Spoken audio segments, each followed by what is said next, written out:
بسم اللہ الرحمن الرحیم ویورز، آپ دیکھ رہے ہیں نیوز ٹو یو۔ امید ہے آپ خیریت سے ہوں گے۔ جو چیزیں آج میں آپ کو بتاؤں گا نہایت ہی ذمہ داری کے ساتھ، اور وہ انفارمیشن جو کہ مصدقہ دستاویزی کہ کس طرح پاکستان کے خلاف جو امریکہ میں پی ٹی آئی ہے، یہود و نصارہ کے ساتھ مل کر ایک نیا محاذ کھول چکی ہے۔ کروڑوں ڈالر جو ہے وہ عمران نیازی کو بچانے کے لیے جھونک دیے گئے ہیں، اور کرنا یہ ہے کہ عام انتخابات کو سبوتاژ کیا جائے، ریاستی اداروں اور ساتھ ہی ساتھ پھر جو افواج پاکستان ہیں ان کو بدنام کیا جائے۔ پھر ایسی ایسی تفصیلات ہیں کہ آپ حیران رہ جائیں گے۔ کچھ چیزیں چونکہ ڈاکومنٹڈ ہیں، کچھ تفصیلات جس کے میں نے پوائنٹ دیے ہوئے ہیں وہ آپ کے ساتھ شیئر کرنی ہے، کیونکہ انہوں نے 2024 کے جو 8 فروری 2024 کو الیکشن ہو رہے ہیں، اس کے اوپر اثر انداز ہونے کے لیے بہت زیادہ منصوبہ بندی انہوں نے کی ہوئی ہے۔ بھاری سرمایہ کاری کا بھی اس میں جو ہے وہ انکشاف ہے، اور ساتھ ہی ساتھ یہ بھی آپ کو بتا دوں کہ جو نئی منصوبہ بندی ہے اس کا مقصد یہ ہے کہ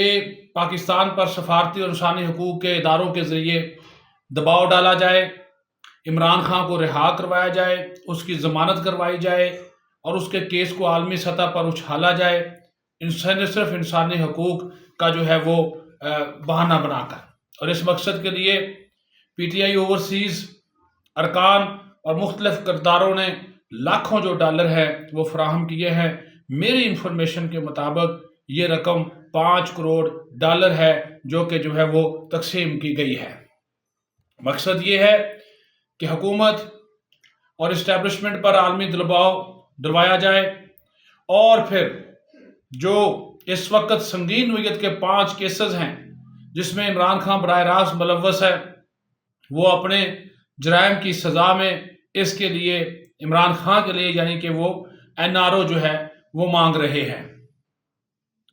اسی لیے جو بیرونی حمایت ہے اس کو حاصل کرنے کے لیے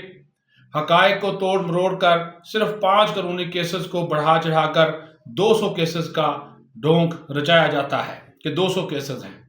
حالانکہ جن میں یہ براہ راست ملوث ہیں وہ 5 کیسز ہیں۔ اور عمران خان اور اس کے ساتھیوں کو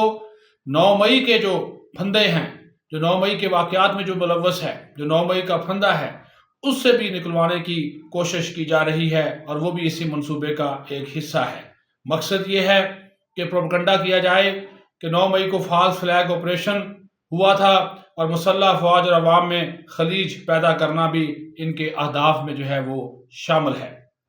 دوسری بات کہ 8 فروری کے جو انتخابات ہیں اس کو متنازع بنایا جائے،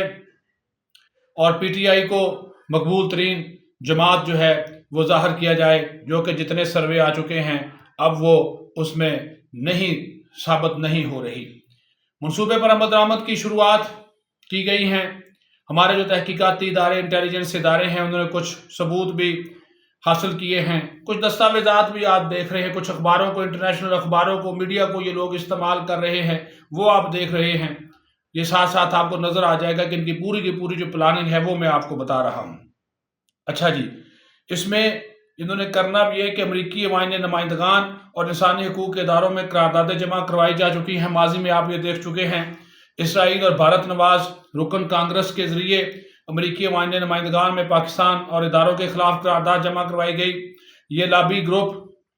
پہلے سے پاکستان مخالف بیانیہ تشکیل دینے میں مصروف ہے، جس کا پی ٹی آئی سے براہ راست تعلق اور گٹھ جوڑ ہے۔ اور اب یہ بھی ایک میں آپ کو خبر دیتا جاؤں، آپ کے ساتھ شیئر کرتا جاؤں کہ پاکستان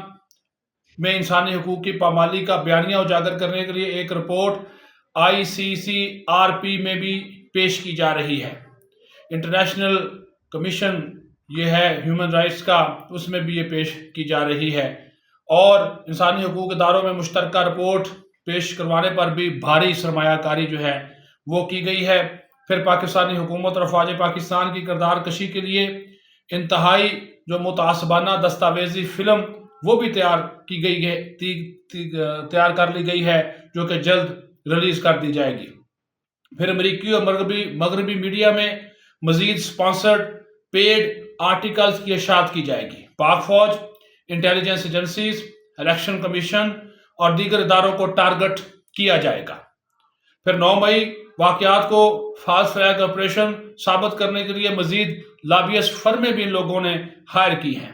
2 سے 3 سینئر حاضر سروس فوجی افسروں کا نام بھی من گڑت اور جھوٹی کہانی میں ان لوگوں نے شامل جو ہے وہ کیا ہوا ہے۔ اب جو دستاویزات ان کے سامنے آ رہے ہیں وہ میں آپ کو اسی وجہ سے تاکہ آپ کو مصدقہ انفارمیشن دے سکوں کہ امریکہ میں ایک لابیسٹ فرم کی خدمات بھی اسی سلسلے میں حاصل کی گئی، جس نے 9 مئی کو فالس فلیگ آپریشن ثابت کرنے والی رپورٹ چھپوانے کے لیے ایک امریکی سینیٹر کو $1.5 لاکھ جو ہیں وہ ادا کیے، اور ISI پر پاکستانی نژاد امریکی شہریوں کو دھمکیاں دینے کا الزام لگانے پر عمل بھی شروع کیا جا رہا ہے۔ اس منصوبے میں FBI کی رپورٹ شامل کرانا بھی شامل ہے۔ پھر آپریشن گولڈ سمتھ کے حوالے سے باتیں سوشل میڈیا میں پہلے سے زیر گردش ہیں، ہم بھی اس کے اوپر ایک پروگرام کر چکے ہیں۔ خبریں اور تجزیہ شائع کروانا آپریشن گولڈ سمتھ کا ایک حصہ ہے، اور اس میں بھی 5 کروڑ جس طرح میں نے کہا کہ مختص کیے جا چکے ہیں مختلف یوٹیوبر میں۔ اس میں بڑا حصہ جو ہے وہ جب وہ گھوڑا ہے عادل راجہ اس نے رکھ لیا، کچھ جو باقی ساتھی تھے ان کو پیسے نہیں دیے، ان کی آپس کی بھی لڑائی ہو رہی ہے۔ اور ماضی میں بھی مخصوص سیاسی جماعت یعنی کہ تحریک انصاف نے تقریباً $25,000 ہر مہینے پیمنٹ کے عوض امریکی فرم پاریا کنسلٹنٹس LLC کی خدمات حاصل کی تھی، اور بیرون ملک بیٹھے مخصوص جماعت یعنی کہ تحریک انصاف کے جو حامی ہیں فنڈنگ استعمال کر کے گھوسٹ جعلی یعنی کہ بھوت رائٹرز کے ذریعے بے نامی آرٹیکلز لکھوا کر عوام میں انتخابات سے متعلق مایوسی اور گمراہ کن جو پروپیگنڈا ہے اس کو ہوا دے رہے ہیں۔ اب پاکستان مخالف جو آرٹیکلز ہیں 18 دسمبر 2023 کو دی انٹرسیپٹ، 4 جنوری 2024 کو دی اکانومسٹ، 19 جنوری 2024 کو نیو یارک ٹائمز، 19 جنوری 2024 کو پھر الجزیرہ، 19 جنوری 2024 کو BBC اردو، اور 25 جنوری 2024 کو الجزیرہ، اور 27 جنوری 2024 BBC اردو میں شائع ہو چکے ہیں، کروائے جا چکے ہیں، پیمنٹ کی گئی ہے۔ یہ دستاویزات آپ ساتھ ساتھ دیکھ رہے ہیں۔ مخصوص ایجنڈے پر کاربن جماعت سے جڑے اکاؤنٹس نے پہلے بھی جو گرا تھا، کریش ہوا تھا لسبیلا میں، اس میں بھی ان لوگوں نے پروپیگنڈا کیا تھا۔ بعد ازاں تحقیقات سے معلوم ہوا کہ سوشل میڈیا کے 18 بھارتی اکاؤنٹس اس مخصوص یعنی کہ تحریک انصاف کے گٹھ جوڑ سے لسبیلا حادثے پر عوام میں مایوسی اور بے چینی پھیلانے میں مصروف تھے۔ اسی طرح چیف جسٹس آف پاکستان قاضی فائز عیسیٰ کے خلاف بھی ایک منظم اور مضمون پروپیگنڈا کمپین مخصوص یعنی کہ تحریک انصاف کے جڑے اکاؤنٹ سے چلائی گئی، اور Tehreek Insaf social media propaganda اور فارن لابیز کے ذریعے اپنے مضمون مقاصد حاصل کرنے کے لیے تمام جو حدیں ہیں وہ پار کر چکی ہے پاکستان کی دشمنی میں۔ اور اس میں آپ کو ایک اور بات بتاؤں، اس میں ایک مرکزی کردار، ہم تو بشرا پیرنی کو چور کہتے تھے، لیکن اس میں ایک جمیمہ کا جو کردار ہے اس کو آپ مت بھولیں، اس نے بھی اس میں بڑا کردار، وہ پس پردہ رہ کر یہودی لابیز کے ساتھ، انٹرنیشنل لابیز کے ساتھ مل کر عمران خان کو ان تمام کیسوں سے بچانے کی پوری کوشش کر رہی ہے، ان کے لیے NRO حاصل کرنے کی کوشش کر رہی ہے۔ اور میں نے جس طرح بتایا کہ کروڑوں ڈالر جو ہے وہ انویسٹ کیے گئے ہیں تاکہ عمران خان کو، کیونکہ ان کا جو منصوبہ تھا عمران خان کے ذریعے پاکستان کے ایٹمی پروگرام کے خلاف، پاکستان کی معیشت کے خلاف، پاکستان کی فوج کے خلاف، وہ پورا نہیں ہوا، تو لہٰذا اب وہ پس پردہ رہ کر اپنا کردار ادا کر رہی ہیں۔ مختلف لابیس فرم ہار کرنے میں بھی اس کا بڑا کردار ہے، باقی معاملات میں بھی اس نے جو ہے بہت زیادہ جو ہے وہ اپنا رول پلے کیا ہے۔ تو بشرا پیرنی تو کچھ بھی نہیں اس کے آگے، جو رول جمیمہ اس وقت پس پردہ رہ کر ادا کر رہی ہے، چھپی رستم نکلی ہیں۔ ہم تو کہتے ہیں کہ صرف بشرا پیرنی یہ سارے معاملات کی جڑ ہے، وہی جو ہے وہ کمالات دکھا رہی ہے، لیکن جمیمہ جو ہے وہ ظاہر عمران خان کے 2 بچوں کی ماں ہے، ٹہریان کی بھی وہی پرورش کر رہی ہے، تو لہٰذا اس نے بھی اپنا جو رنگ روپ دکھانا شروع کر دیا ہے اور وہ بھی مختلف لابیز کے ذریعے پاکستان پر دباؤ ڈلوا رہی ہے تاکہ عمران خان کو جہاں سے نکلوایا جا سکے، اس کے کیسز معاف کروائے جا سکیں اور اس کو دوبارہ پاکستان پر مسلط کرنے کی سازش بھی کی جا رہی ہے۔ تو یہ وہ تمام انفارمیشن تھی جو کہ آپ کے ساتھ شیئر کرنا مقصود تھا۔ پاکستان زندہ باد۔